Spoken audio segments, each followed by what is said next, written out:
bonjour Ariane Vitalis. Donc vous venez de publier ce livre absolument passionnant, Les créatifs culturels, l'émergence d'une nouvelle conscience. Donc c'est un livre qui nous parle en fait de sociologie, qui nous parle d'une évolution socioculturelle contemporaine. Nous avons aussi Célia Marie, qui a d'ailleurs participé déjà à une série d'émissions avec l'Institut et qui m'a parlé de votre livre, m'a fait partager sa passion pour ce livre. Et je dois dire que c'est un livre tout à fait extraordinaire dans le contexte français, parce que c'est un des meilleurs livres qui explique l'évolution culturelle contemporaine, alors évidemment en France, mais aussi dans le monde et aux États-Unis, et aussi qui va en profondeur dans toute une partie de la culture qu'on a l'habitude d'oublier, qui est la partie contre-culture, la contre-culture. C'est-à-dire les personnes qui se sont souvent positionnées de manière critique par rapport à la culture dominante. Ces critiques devenant souvent, quelques années après, des éléments clés de la culture dominante.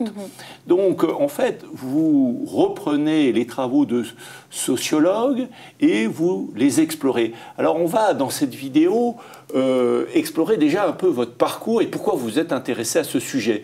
Qui êtes-vous, Ariane Vitalis ? Alors, bonjour Michel, bonjour Célia. Alors moi, j'ai fait des études de lettres modernes d'abord, puis ensuite, je me suis orientée dans un Master 2 en sociologie des publics de la culture, où j'ai pu finalement écrire ce mémoire, en fait, qui est au départ un mémoire de Master 2, que j'ai ensuite eu la volonté de publier aux éditions Yves Michel, puisque c'était lui le pionnier des Oui, il avait déjà fait un livre effectivement sur les créatifs culturels. C'était un des premiers à traduire ou à parler des créatifs culturels en France, en tant qu'éditeur. Oui, exact. Et moi, j'ai toujours été quand même très intéressée par tous ces sujets-là, notamment ce que j'aime bien dans l'idée des créatifs culturels, c'est que ça mêle aussi l'écologie et la spiritualité, l'engagement social. Il y a vraiment cet aspect transdisciplinaire qui, moi, m'a beaucoup intéressée et m'intéresse depuis toujours, en fait. Alors donc, vous faites cette maîtrise et vous pouvez publier le livre combien de temps après? Parce que ça intéresse les étudiants aussi de voir un peu comment ça se passe. D'abord, bravo, parce que tous les rapports de maîtrise ne se transforment pas en livre chez Yves Michel.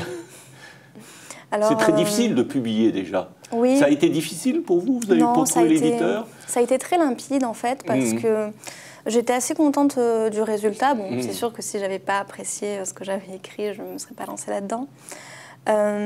Et bon, j'avais repéré à peu près 3 éditeurs qui étaient vraiment dans cette ligne. Je savais que c'était Yves qui était quand même le plus dans la ligne éditoriale des créatifs culturels. Et en fait, 3 mois après, le contrat a été signé et le livre est sorti en juin 2016. Alors peut-être rentrons dans le sujet du livre. Qu'est-ce que c'est que ces fameux créatifs culturels qui font le titre de ce livre? Alors, à la fin des années 90, on a une grande enquête qui est réalisée par 2 sociologues, Paul Ray et Sherry Anderson, aux États-Unis. Ils font une enquête donc sociologique auprès de 100 000 Américains et ils identifient en fait 2 grands courants socioculturels. D'une part, les traditionalistes, qui sont des personnes plus orientées dans une certaine culture patriarcale, dans un certain conservatisme religieux, culturel.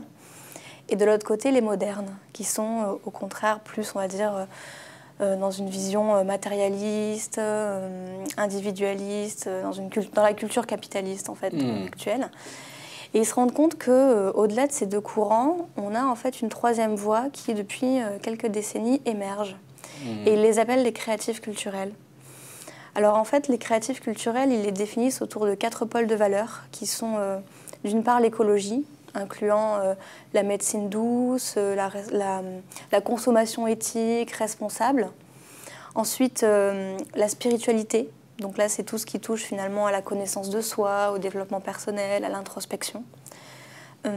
L'implication sociale, le fait de mettre en place des initiatives participatives, citoyennes, de créer en fait des alternatives.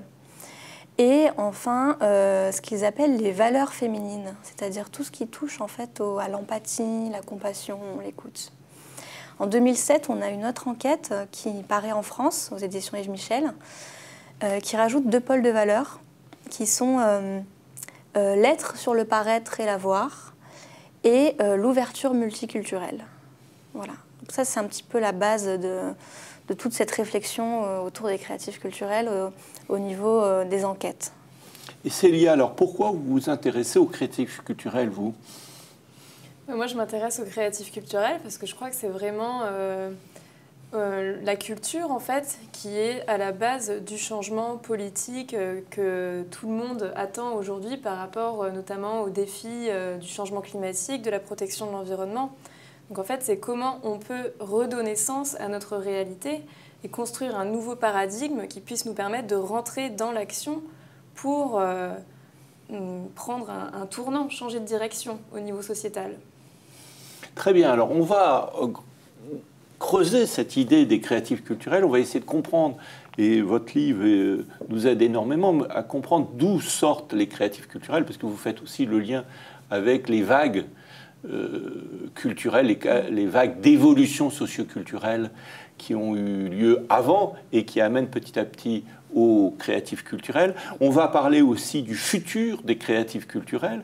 On va parler aussi de comment le monde est en train de se transformer et comment les créatifs culturels dans le monde entier sont en train de s'unir pour essayer de faire naître un nouveau paradigme, un monde différent.